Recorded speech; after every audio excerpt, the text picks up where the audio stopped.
Bonjour à tous, aujourd'hui j'ai la joie d'accueillir Cédric Lalanne. Bonjour. Bonjour Marie-Léla. Vous êtes responsable des brancardiers au sein de l'association des brancardiers et infirmières d'Île-de-France depuis 1 an maintenant. Cédric Lalanne, merci beaucoup d'être avec nous à la veille de votre pèlerinage annuel à Lourdes. Ça va se passer du 7 au 12 avril, aux côtés de près de 1000 hospitaliers qui se retrouvent chaque année dans la cité mariale. Et c'est un temps fort et un moment très attendu que vous ne manqueriez pour rien au monde, Cédric Lalanne. C'est bien ça, oui, exactement. Ce pèlerinage, il est important pour vous, tous les brancardiers, toutes les infirmières d'Île-de-France. Il est important, effectivement, pour notre association. En un mot, la BIF, c'est l'association des brancardiers et infirmières d'Île-de-France. Brancardier, c'est le terme générique qui désigne les bénévoles hommes. Infirmière, le terme générique qui désigne les bénévoles femmes. Et donc, on part effectivement chaque année à Lourdes au service des personnes malades et handicapées. On est l'hospitalité de Paris, c'est notre mission. Et voilà, et on a chaque année la joie d'être, on va dire, à peu près 650 hospitaliers pour à peu près 300 personnes malades et handicapées. Et donc ce pèlerinage pour l'année 2024 se passera autour du thème que l'on vienne ici en procession. C'est la continuité en fait des 2 autres pèlerinages. Oui. Expliquez-nous pourquoi ce thème, Cédric Voilà, Lalanne. tout à fait. C'est une phrase en fait de la Sainte Vierge à Bernadette.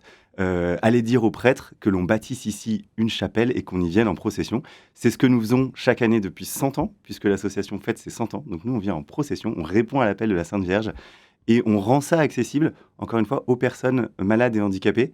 Euh, et en fait, tout simplement, cette démarche de pèlerinage agit en nous et est un lieu extraordinaire de conversion. C'est-à-dire que Lourdes en tant que telle est un lieu de conversion, j'en suis certain, le service des personnes malades et handicapées est un lieu de conversion aussi. Donc la somme des deux, ça fait un cocktail assez explosif de gens qui commencent en général à 17 ou 18 ans et puis qui, 30 ans, 40 ans, 50 ans plus tard, sont toujours bénévoles au sein de l'association et souvent qui font venir leurs propres parents d'ailleurs en tant que bénévoles. C'est comme ça que ça marche chez nous. Ça c'est beau. Association des brancardiers et infirmières d'Île-de-France, donc 100 ans déjà. Oui. Comment est-ce que vous découvrez cette association? Parce qu'on a bien compris, donc brancardier ou infirmière, vous êtes bénévole, vous faites ça Mhm. à côté de Exactement. votre mission quotidienne, de votre travail, vous n'êtes pas brancardier.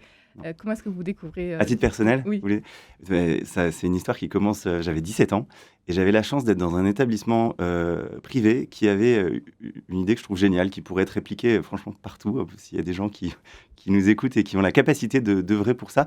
On était obligé de faire un service pour les autres, au service des autres, tout au long de l'année. Donc il y avait l'option soupe populaire, il y avait l'option aller donner des cours à des élèves en difficulté.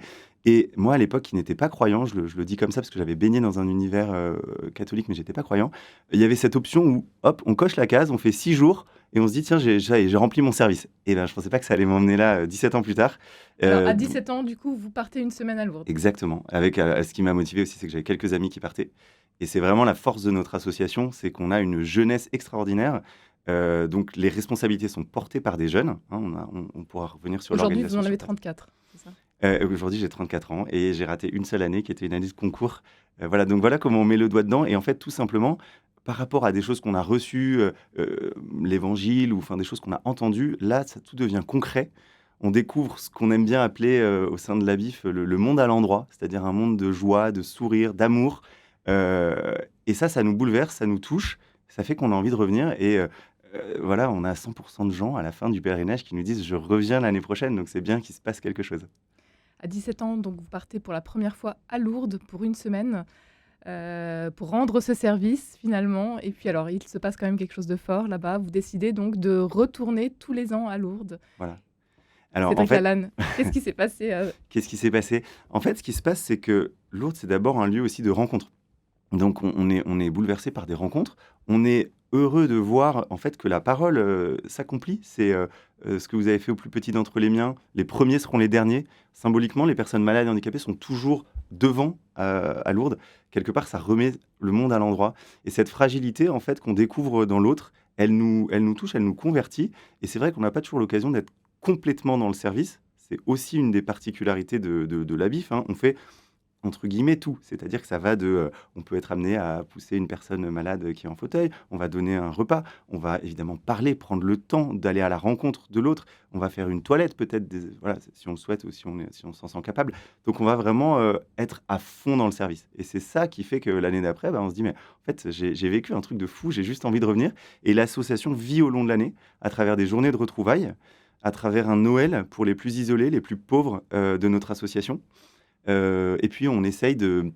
Voilà, c'est aussi un groupe qui essaime beaucoup. Je vous ai parlé de la jeunesse.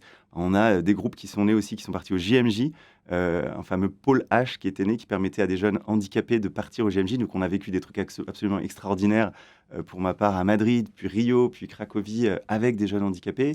On a des week-ends qui s'organisent au long de l'année. Donc voilà, tout ça, ça essaime et en fait, ça nous soude. Et ce qui fait qu'on a envie de revenir aussi, c'est qu'on développe des liens, même entre hospitaliers. Bien sûr, il y a les relations avec les personnes malades et handicapées, mais il y a des rencontres qui se font aussi entre hospitaliers, des amitiés qui naissent et qui font qu'on revient.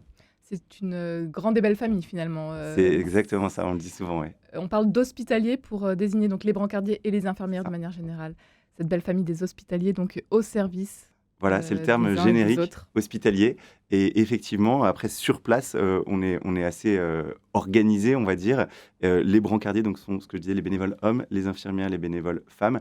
On a à peu près les mêmes rôles, simplement peut-être sur des sujets plus, on va dire, d'intimité, etc. On va se répartir entre hommes et femmes, bien sûr. Et voilà, et on a des journées qui sont assez rythmées. On a tout un programme sur place avec un chapelet à la grotte, avec un sacrement des malades, avec le geste de l'eau qui a remplacé, peut-être plus pour très longtemps, mais qui a remplacé les piscines en fait qui existaient.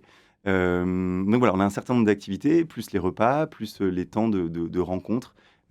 Voilà, il y a des temps à deux, avec, dans la rencontre avec la personne. Il y a des temps en ce qu'on appelle en salle. C'est une entité un peu plus petite, on va dire une cinquantaine de personnes, gérées par des responsables de salle qui sont, comme je vous le disais, plutôt des jeunes de 25 ans qui sont extraordinaires, 25, 30 ans.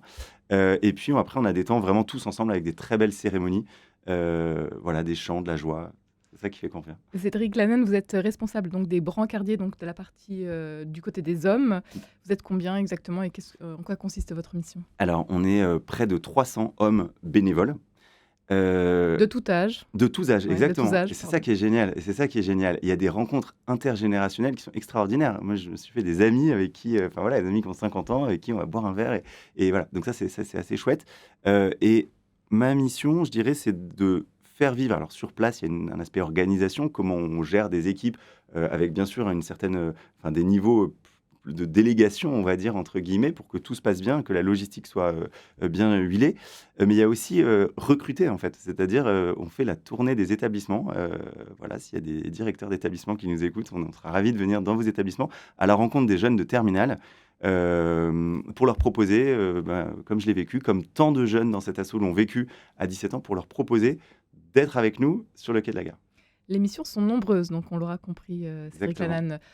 Vous formez aussi? Comment ça se passe pour Alors, celui on a des qui... petites séances, effectivement, Mmh. de formation au long de l'année. Maintenant, c'est vraiment ouvert à tous. La seule formation, c'est juste avoir un cœur disponible, ouvert. Après, je crois, comme je disais, c'est un lieu de conversion et le Seigneur, il vient chercher chacun là où il en est. Et moi, je me réjouis à chaque fois que je rencontre des jeunes, des futurs bénévoles qui ne sont pas spécialement croyants. Je me dis, mais c'est incroyable ce que le Seigneur peut faire et va faire pour eux. Et je raconte très rapidement une petite anecdote qui me bouleverse beaucoup. C'est l'histoire de Clément. Clément, c'est un jeune qui s'est retrouvé sur le quai de la gare l'année dernière à partir avec les personnes malades et handicapées par hasard.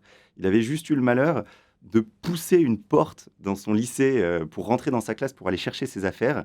Et il se trouve qu'on était en train de faire une petite conférence pour présenter le pèlerinage.